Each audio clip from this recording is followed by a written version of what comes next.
How you doing? How you doing? I'm a big supporter of the Daily Wire. Thank you. I like Ben Shapiro, regardless of what people think of him. I'm a little like lukewarm on him, but that's okay. I see how he thinks about you. What I don't understand is why a lot of my own people don't see that the Democratic Party is politicizing us and using us to pass laws that aren't going to actually benefit us.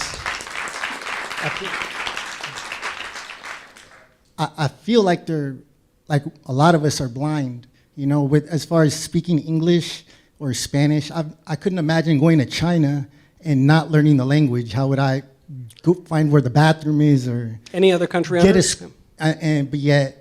But I don't think people should not speak the language. They could speak it in their house, but how would they communicate with their neighbors?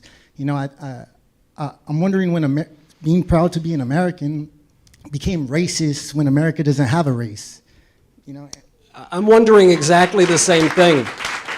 I'm wondering exactly the same thing.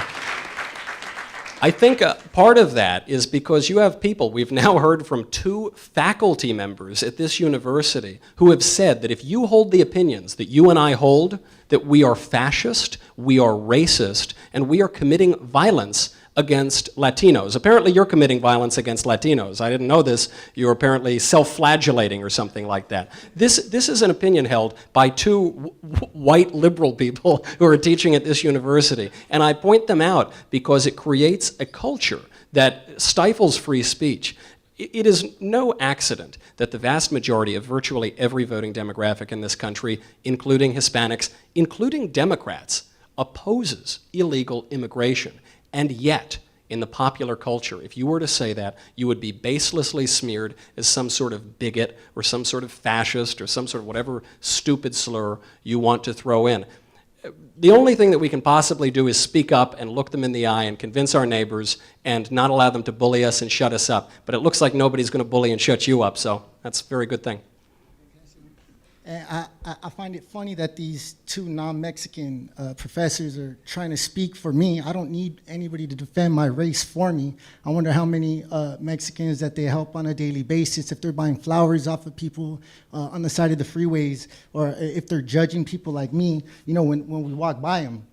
You know, I get judged on my race a lot by these people, but yet in these kind of forums, they pretend to defend us, and it's very hypocritical. Like I'm standing in the back while you're trying to answer questions and they're screaming, don't interrupt her, as they're interrupting you. And the hypocrisy is real, and I just want to say that not everybody of my race thinks like they do. You know, there's a bunch of us who are waking up, and I just want to let people know that, you know, we're not all a monolith. You know? Of course, everything you've said is absolutely right. I think unfortunately those professors left, so those professors didn't show you the courtesy that you showed to them. You listened to their question and the answer. They didn't show you that same courtesy. I'm not surprised at all. Generally speaking, white liberals are very good at being offended on behalf of other people. They never ask the other people's opinions. They ever ask what they feel about it. They're just very good at unfortunately exploiting racial and sexual and identity politics to push their own agendas regardless of the consequences of those policies on the people that they're pretending to help. And in the case of illegal immigration, this leads to widespread violence, sexual violence, and violence for 70% of people who cross that border illegally. It's disgraceful, and it's the way that they conduct politics, unfortunately.